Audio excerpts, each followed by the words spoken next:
She has an amazing radio show. You can catch her, listen to it. It's called Anything Goes with Kim and Bonnie. Ladies and gentlemen, give it up for Kim Berns.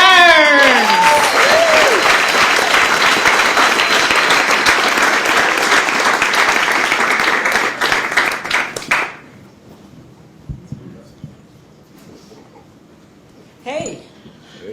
How's everybody doing? So I get this call. They say, you want to do a 9:30 show. I said, no, 9:30 in the morning, right? I mean, 9:30 at night for people coming from the suburbs. I mean, this is like, we don't go to the city when it's dark. We leave the city when it's dark. In fact, I got a ride down here in a minivan with my husband, and we would normally take the train, but there are no trains. I don't know if you guys are keeping up with, but getting here from where we are is becoming even more difficult. But anyway, I made it here tonight, and I'm a wife and mother. I gave up being the hottest bitch in the place to do that. So, in addition to being the wife and mother, I'm a decorator. I became a decorator so I could get out of my house and come over to your house. It's one of those. It's one of those like sort of girly part-time jobs, like a real estate agent or a hooker. But you know what? We have our proud moments. We really are more like first responders. There's these tornadoes. People's houses just like wildfire, and we're there just like FEMA. We're all over that. But after being a decorator for a while, I'm like, okay, I gotta change this up. I gotta go into show business. So here I am in show business, and I coming from the suburbs, there's these type of women where they're sort of like, oh yeah, well don't give up your day job. And I'm like, I'm a wife and mother. You got to fake your own death to give up your day job. Really? And, but people do. They do fake their own deaths. And then they always, no, really, it's great. And then they always get stopped in Florida because their tail light is out. It's like, okay, here's the deal. Unless you really die, you're not invisible. You know what I'm saying? Like, you die, you come back as you're invisible. Anyway. So I like this. I could do this. This looks really show businessy. But so I told my husband. I said, in order to have a certain trajectory on this fame thing, we're going to have to do a sex video. And I said, think of the people that have just catapulted into the limelight. And he says, well, then we're going to have sex with the lights on. And I'm like, and you're going to have to shave your back. So he was kind of on board.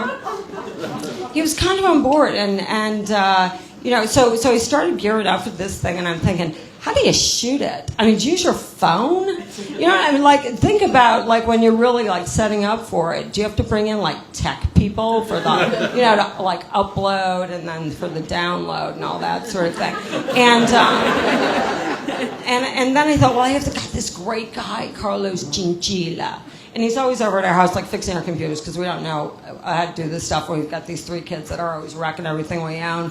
And then I'm thinking, well, even if Carlos is not really in the film, we could dub in his voice. Because, like, foreign porn is so much, I don't know, it's richer, and it just doesn't feel so, like, Tennessee Runaway, it just has, and then I'm thinking, okay, so you got the foreign guy, and then you got the, like, mature people, mature film for mature adults. And how I think that's really going to be a seller because, mature people have a lot on their mind. And, the thing with porn, it's a little short on dialogue. But anyway, so then I was thinking, well, there's worse people we could think about, doing a video. Like, I don't know, like Governor Christie. I mean, I'm just saying, he looks good. He's had that whole lap band surgery. And he was really reluctant to have it because he doesn't have a lap. But then, no, really, he would be like the poster child for, not having sex with yourself after all these new laws have gone through New Jersey that he's really upset about. But just saying. Okay, I'm just saying. Anyway, so the fame thing comes about clearly because you're here. And I started realizing, I was becoming a lot less angry. So I still, had to work with my husband a little bit. And I said, we got to do this video. And he's like, maybe with your 30-year-old husband. And I'm thinking, did we learn nothing from Demi Moore? I mean, So I'm like, no. But anyway, I was starting to look angry, sort of like Dick Cheney, sort of had that whole, this whole thing going on when I used to look exactly like Steve McQueen. And I relate to Dick Cheney, and one of the reasons I do is because we're raising these boys, it's like raising jihad. And, and I know we're raising jihad because they're trying to destroy life as we know it.